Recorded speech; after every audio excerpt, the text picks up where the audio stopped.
Okay, Tony, would you please introduce yourself for the classroom? My name is Tony Mendenhall. And how old are you and what do you do for work?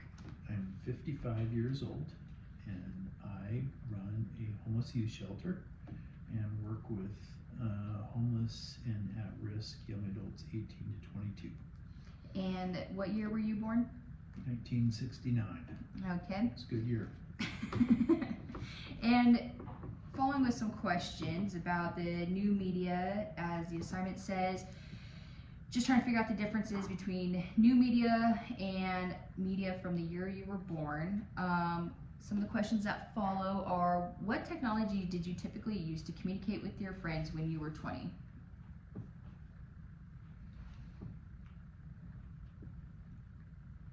When I was 20, our communication in terms of technology was this thing. It was called a telephone, and it had a little two ends. One was for listening and one was for speaking. It had this really long spirally cord on it, Okay. attached to the wall in everybody's house, unless you were on the streets with a payphone, Okay. which at that time only cost a dime. Oh, yes. So finances are important to make note of. And so there's no emails, pagers weren't a thing. You talked about previously in our interview about analog and snail mail, cars making for contact. Pagers? Mm-hmm. No, no Okay. pagers. Nothing without a cord, no communication devices. Yeah, that little cordless phone. Okay. And computers? When I was 20, Around that age range. okay. No, in fact, I remember in high school, back in about 1983, when our high school got computers that students had access to for the first time. It was a buzz. Everybody was excited. Usually the nerds that wore the little Texas Instruments calculator watches were the ones that were in there playing with the new Commodore computers, which I think later became Apple. Okay. And how has your communication style changed over the last 30 years from then? Well, there's a lot of different ways to communicate now.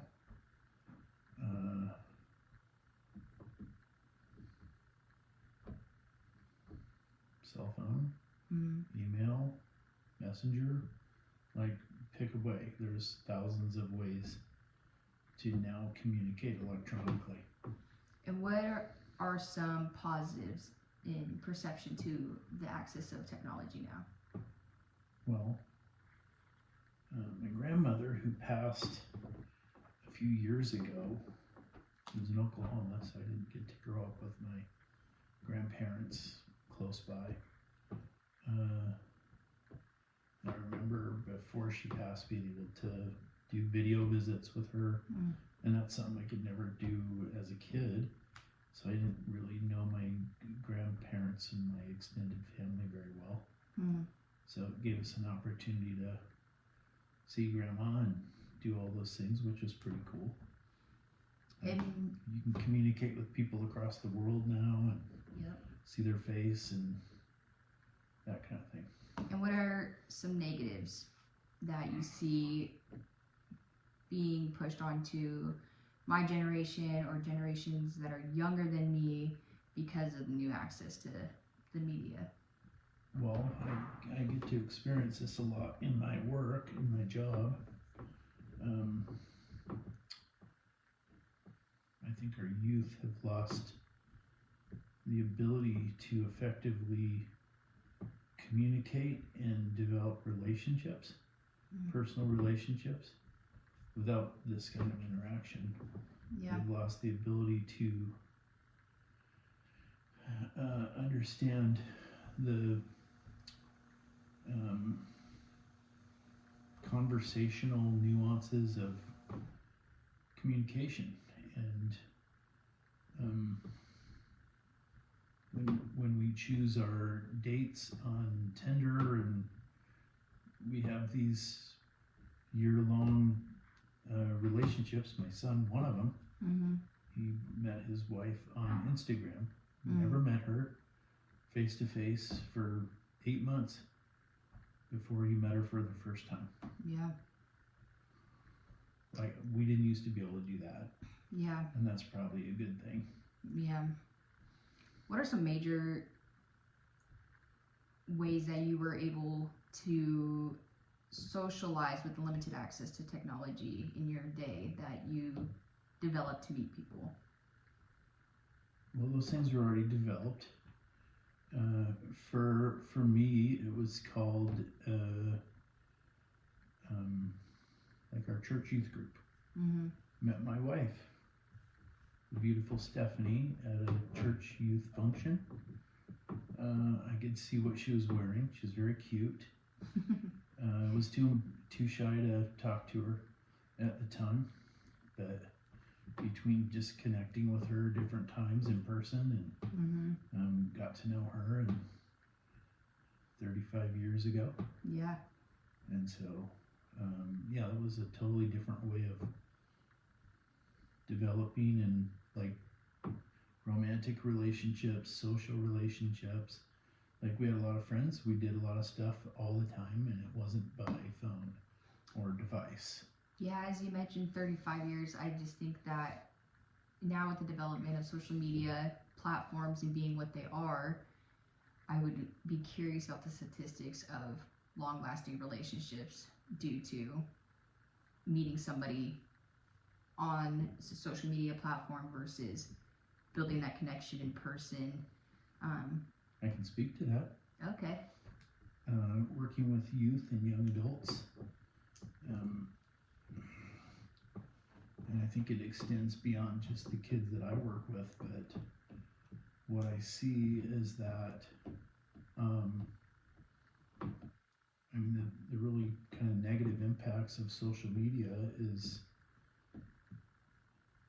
seeing other kids in what I would consider to be not a true light. You get to see the best of everybody. Yeah. Lots of filters in our devices, so everybody looks their best. Everybody looks strong and healthy and like they're enjoying life. Yeah. And it's pretty easy to put out the best parts of you, which aren't always accurate. Yeah. When you're meeting face to face and you're having conversations, vulnerabilities, weaknesses, it's much easier to be transparent in those conversations and relationships. And it's having a huge impact on kids, in my experience. We're seeing a lot more depression. Somebody blocked me, and so I stay in my room for weeks at a time. In fact, studies suggest that since the smartphone and iPhone and all these wonderful communication devices have come into our life, that the rates of depression have gone way up. Yeah. Example is a 2017 study. 500,000 8th to 12th graders were studied and found that the number of youth exhibiting depressive symptoms increased 33% between like 2010 and 2015. Yeah. And study directly related it to the smartphone and iPhones and our new wonderful devices. Yeah. Do you feel that the way you may have grown up or the influence of your family influences your perspective or usage of your device today?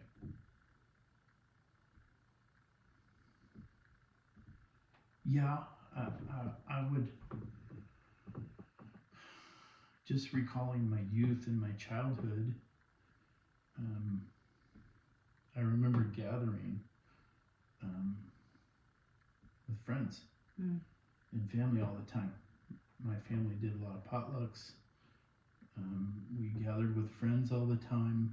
And that was, I mean, I grew up in Eastern Oregon. Mm. And so those people that we gathered with all the time became our extended family. And we're still close to those people that I grew up with in Eastern Oregon, even at 55. So, Yeah. like, and we're not close because we talk on Zoom or Mm. we connect with iPhones. We actually get together and share a meal and talk about the old days and Yeah. talk about what everybody's doing now and where everybody's at, and it's pretty cool. And I think that's a lost art Mm. because of technology and phones and that kind of thing. And it gives me concern for youth that don't get to experience that. Yeah. I think it's directly related to the lack of like true socialization and connection. And again, I see that in my youth all the time. Yeah. What would be some suggestions that you could give, because based on your experience and also your place of work, to my generation or generations that are younger who are so consumed with technology? Put it away. Yeah. And I'm guilty. Like I love my iPhone. Mm-hmm. I can learn about anything at any time. Like Mm-hmm. like you want information about something, it's at your fingertips. Yeah. But which is great. It's a positive. Like, I mean, I think everybody's knowledge has increased about their world. If you can believe what you read on the internet. Mm-hmm. But our I think we've lost a lot of connection, actually personal connection between humans. Yeah. Yeah, I agree. When it comes to educational purposes and school or college or even in the work field, how, what are your thoughts on technology being at, such easily accessible, in terms of school? I think that a common problem that we see nowadays in the education field is, using AI for, assignments and all of that. What are your thoughts on that?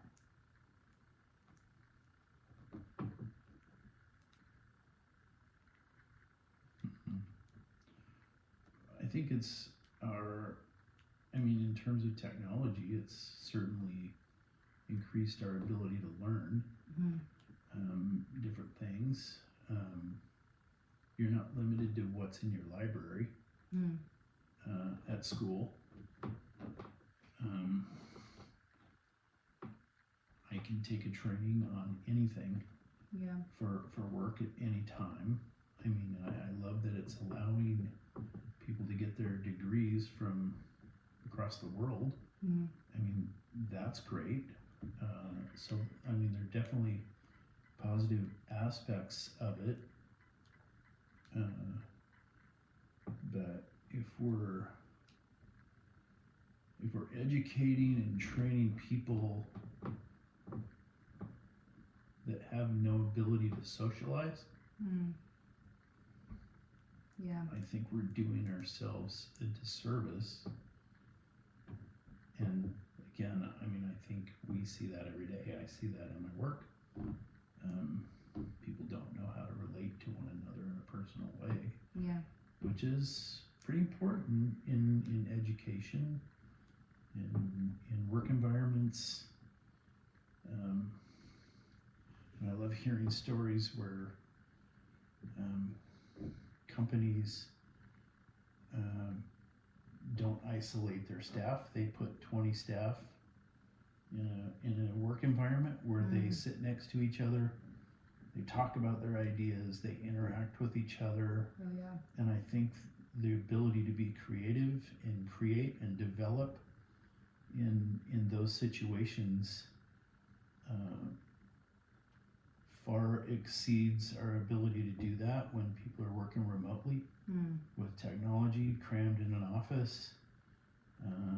I don't think we're getting our best work and creativity and in that sense. And from what I can see, I think corporations and companies are going away from that, thankfully. I think that also was a big part of COVID. And that was just isolating people, and we lost creativity and thoughtfulness and interaction. Hopefully we're getting that back. Oh, awesome. Well, thank you for your time and your insight, and I appreciate everything that you do. Thank you.